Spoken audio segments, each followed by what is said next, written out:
Warahmatullahi wabarakatuh. Di sini saya Disa Putra, perwakilan dari kelompok 1 yang beranggotakan 4 orang, izin mempresentasikan materi yang berjudul Keputusan Investasi Modal.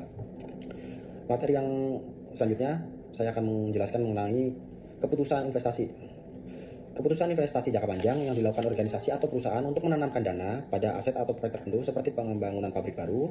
Keputusan ini mencerminkan komitmen jangka panjang perusahaan dalam upaya memperoleh manfaat atau keuntungan di masa depan. Jadi keputusan investasi tersebut sangat berpengaruh terhadap keberhasilan perusahaan di masa yang akan datang. Selanjutnya, saya akan menjelaskan mengenai jenis-jenis keputusan investasi. Keputusan investasi modal melibatkan proses penentuan prioritas, pendanaan, dan pemilihan aset jangka panjang yang beresiko serta berdampak besar terhadap perkembangan perusahaan di masa yang akan datang. Jadi jenis-jenis keputusan investasi ini dibagi menjadi dua, yaitu proyek independen dan proyek penganggaran modal. Saya jelaskan yang pertama, proyek independen. Proyek independen adalah proyek yang dapat diterima atau ditolak tanpa mempengaruhi arus kas manapun pelaksanaan proyek lainnya. Dengan demikian, keputusan terhadap satu proyek tidak dapat berdampak pada proyek lain yang dimiliki perusahaan. Sedangkan proyek penganggaran modal yaitu proyek yang penganggarannya modalnya yang mengharuskan perusahaan memilih satu dari beberapa alternatif yang tersedia. Jika satu proyek diterima, maka proyek lainnya tidak dapat dijalankan karena saling menggantikan. Baik, kemudian materi lanjutan dari Kak Adi yaitu model dasar keputusan investasi. Model keputusan investasi terbagi menjadi dua, yaitu model non-diskonto dan model diskonto, yang dimana perbedaannya itu terletak pada penggunaan nilai waktu uang dalam proses pengambilan keputusan investasi itu sendiri. Yang pertama, kita masuk ke model non-diskonto, di mana metode penilaian investasi yang tidak memperhitungkan nilai waktu uang, sehingga perhitungan dilakukan berdasarkan arus kas atau keuntungan tanpa mempertimbangkan perubahan nilai uang dari waktu ke waktu. Kemudian ada model diskonto, metode penilaian investasi yang dimana diperhitungkan nilai waktu uangnya nih dengan mendiskontokan arus kas masa depan ke nilai saat ini, sehingga hasil penilaian investasi menjadi lebih akurat. Kemudian akan dilanjutkan oleh Bang Yusuf. Saya akan membahas materi berikutnya, yaitu model diskonto. Yang pertama, metode periode pengambilan. Digunakan untuk mengukur berapa lama waktu yang dibutuhkan perusahaan untuk mengembalikan investasi awal dari arus kas yang dihasilkan proyek. Semakin cepat periode pengembaliannya, maka semakin baik proyek tersebut untuk dipertimbangkan karena risiko investasi dianggap lebih rendah. Untuk rumus perhitungannya sendiri yaitu periode pengembalian sama dengan investasi awal per arus kas tahunan. Yang kedua, metode tingkat pengambilan akuntansi. Digunakan untuk menilai investasi berdasarkan perbandingan laba akuntansi rata-rata dengan investasi yang ditanamkan. Rumus perhitungannya sendiri yaitu tingkat pengembalian akuntansi sama dengan laba rata-rata per investasi awal atau investasi rata-rata. Dan yang selanjutnya, itu yang ketiga, metode NPP. Digunakan untuk menilai kelayakan investasi dengan membandingkan nilai sekarang dari arus kas masuk dengan investasi awal. Jika nilai NPP positif, maka investasi dianggap menguntungkan dan layak dijalankan. Rumus perhitungannya sendiri, NPP sama dengan sigma CIF pada periode 1 per 1 dikurangi pangkat T dikurang sigma COF pada periode 1 per 1 ditambahi pangkat T. Dan yang terakhir yaitu metode IRR, digunakan untuk menentukan tingkat pengembalian investasi berdasarkan arus kas yang dihasilkan proyek. Suatu investasi dinilai layak apabila nilai IRR lebih besar dari tingkat pengembalian yang diharapkan perusahaan. Untuk rumusnya sendiri yaitu I sama dengan sigma CF pada periode T per 1 ditambahi pangkat T. Dan yang seterusnya ialah proyek saling eksklusif. Analisis NPP dan IRR digunakan untuk menentukan proyek mana yang paling layak dipilih. Sebelumnya telah dijelaskan bahwa metode non-diskonto memiliki kelemahan karena tidak memperhitungkan nilai waktu uang sehingga dapat menghasilkan keputusan investasi yang kurang tepat. Oleh sebab itu, metode diskonto seperti NPP dan IRR dianggap lebih baik dan lebih akurat dalam menilai kelayakan proyek investasi. Cukup sekian dari saya.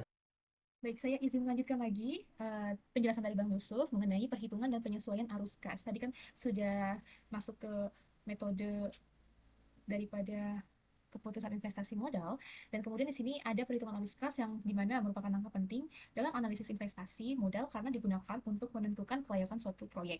Penentuan pola arus kas ini dilakukan secara cermat supaya keputusan investasi itu diambilnya lebih tepat dan efektif. Nah, ini ada dua pembagian, yaitu penyesuaian peramalan terhadap investasi dan konversi arus kas bruto menjadi arus kas setelah pajak. Baik, kita masuk yang pertama, yaitu penyesuaian peramalan terhadap investasi, di mana inflasi ini mempengaruhi keputusan investasi dan biaya modal karena adanya penurunan daya beli uang, sehingga biaya modal biasanya terdiri dari tingkat real dan unsur inflasi. Dan kemudian ada konversi arus kas bruto menjadi arus kas setelah pajak. Maksudnya apa? Arus kas bruto yang telah disesuaikan dengan inflasi perlu dianalisis lagi nih dengan memperhatikan pajaknya. Arus kas tersebut dibedakan menjadi arus kas keluar awal untuk memperoleh aset proyek dan arus kas masuk yang diperoleh selama umur proyek. Kemudian, ada studi kasus. Studi kasus kita masuk penjelasan perhitungannya, yaitu di mana ada PT Hayang Untung WAE merencanakan sebuah proyek investasi yang diperkirakan menghabiskan dana sebesar 750 juta rupiah. Dana tersebut 100 juta rupiah merupakan modal kerja dan sisanya modal tetap. Dengan nilai residu diperkirakan sebesar 150 juta rupiah dan mempunyai umur ekonomis selama 5 tahun. Proyeksi penjualan selama usia ekonomis diperkirakan sebagai berikut. Tahun pertama 400 juta, tahun kedua 450 juta, tahun ketiga 500 juta, tahun keempat 550 juta, dan tahun kelima itu ada 600 juta. Struktur biaya pada proyek ini adalah biaya variabel sebesar 40% dan biaya tetap tunai selain penyusutan sebesar 20 juta per tahun. Pajak yang diperhitungkan adalah 30% dan return yang diharapkan 18%. Dari data tersebut, apakah proyek investasi tersebut layak dijalankan? Kemudian kita lihat data tabelnya. Di sini ada keterangan ya, dan ada tahunnya. Baik, di sini ada tahun 1, tahun 2, tahun 3, tahun 4. Untuk penjelasannya, saya izin langsung share screen. Baik, untuk lanjutannya, di sini saya sudah buatkan jawabannya ya, di Excel. Penjualan tahun pertama itu 400 juta, tahun kedua 450 juta, dan penjualan tahun ketiga itu 500 juta, penjualan tahun keempat 550 juta, dan penjualan tahun kelima 600 juta. Kemudian biaya variabelnya kita cantumkan juga, sesuai yang ada di soal tadi juga. Kemudian, untuk biaya tetap, kita ambil dari sini. Untuk biaya tetap, kita ambil dari sini ya. Biaya tetap tunai selain penyusutan 20 juta. Dari sini, kita samaratakan semua selama 5 tahun. Penyusutannya 100 juta. Dapat dari sini. Oke. Kemudian, untuk total biayanya, kita ambil dari biaya variabel hingga biaya tetap tunai. Sampai biaya penyusutan. Kemudian, kita samaratakan dari tahun 1 sama tahun kelima. Untuk perhitungannya kita totalkan dari biaya variabel, biaya tetap tunai, sampai biaya penyusutan. Kemudian, laba sebelum pajaknya kita ambil dari penjualan dikurangi total biaya. Jadi, laba sebelum pajak. Nah, pajaknya 30%. Kita kalikan dari laba sebelum pajak ini, kita kalikan ke 30 dengan 30%. Kemudian, setelah kita kalikan 30%, untuk laba setelah pajak, kita kurangi laba sebelum pajak, dikurangi pajaknya yang 30% tadi. Jadinya dapat laba setelah pajak. 84 juta, 150 juta, 126 juta, dan kemudian di sini penyusutannya ada 100 juta selama 5 tahun. Oke, kemudian kita dapatkan tahun pertama cash flow-nya. Dapat dari mana? Dapat dari laba setelah pajak, ditambah penyusutan, ditambah nilai residu dan modal kerja. Hasilnya ada 184 juta. Dan kemudian kita samaratakan semuanya, sehingga di tahun kelima ternyata ada nilai residu dan modal kerjanya. Nilai residunya sama modal kerjanya tadi sudah dapat dari soal ya. Oke, sekarang kita langsung masuk ke perhitungan. Perhitungan laba setelah pajak dan cash flow-nya tadi ya, seperti ini untuk perhitungan laba setelah pajak, 100 juta. 100 juta ya untuk penyusutannya. Kemudian analisis kelayakan. Kita masuk yang pertama itu average rate of return. Di mana rumusnya itu rata-rata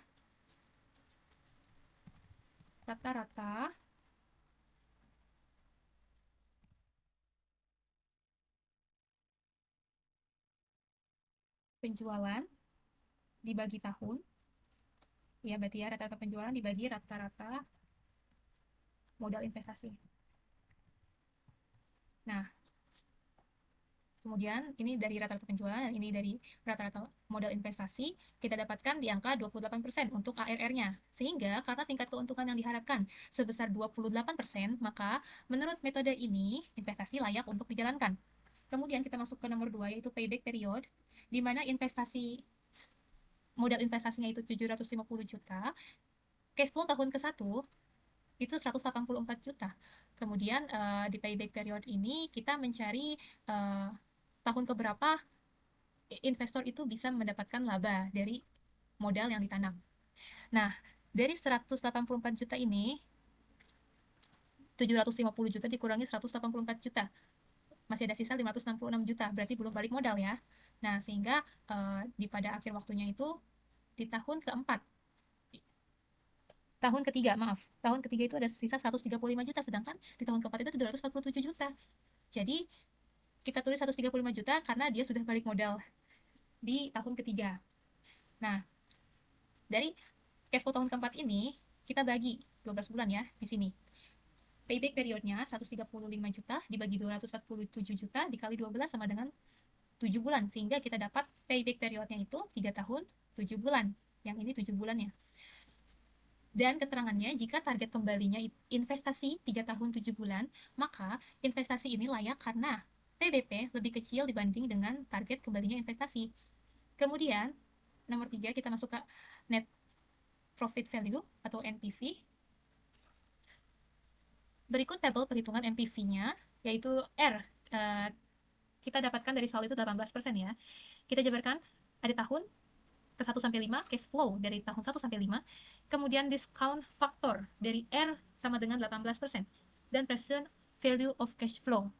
Dimana untuk discount factor ini dia memiliki rumus yaitu 1 dibagi 1 kurang R pangkat tahun. Oke, kemudian untuk present value of cash flow ini nanti hasilnya dapat dari cash flow dikali dengan diskon faktor yang sudah didapatkan. Setelah tahun 1 sampai 5 didapatkan present value of cash flow-nya, maka kemudian kita dapatkan total present value of cash flow-nya sebesar 794.533.015, yang dimana present value of investment-nya itu 750 juta. Berarti dia memiliki selisih 44.533.015, yang dimana ini positif, artinya dia sudah berhasil balik laba dari modal yang ditanamkan. Dengan menggunakan tingkat keuntungan yang diharapkan sebesar 18%, ternyata diperoleh NPV sebesar 44.533.015. Artinya, dengan NPV positif, maka proyek investasi ini layak untuk dilaksanakan. Kemudian, kita masuk ke nomor 4, yaitu IRR. Dan berikut ada tabel perhitungan NPV, tapi kita menggunakan IRR, di mana untuk mencari perbedaan, maksudnya kayak sisi negatifnya ya, kan kalau NPV itu positifnya, kalau kita mencari sisi negatifnya. R28, kita pakai R28 dari tahun ke 1 sampai tahun ke-5, caranya sama seperti yang NPV, untuk diskon faktornya tinggal diubah aja seperti ini ya, ininya 28, 0,28. Dan kita dapatkan total present value of cash flow-nya itu di angka 619, 409, 780. Namun present value of investment-nya itu kan 750 juta. Jadi ada selisih nih dari present value of investment-nya sebesar minus 130.590.220 rupiah. Jadi karena hasil hitungan diskon faktor 18% itu positif, maka dengan maka dengan faktor 28% itu hasilnya negatif.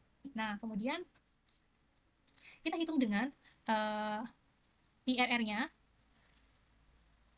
dengan rumus yang ini, untuk rumusnya ya.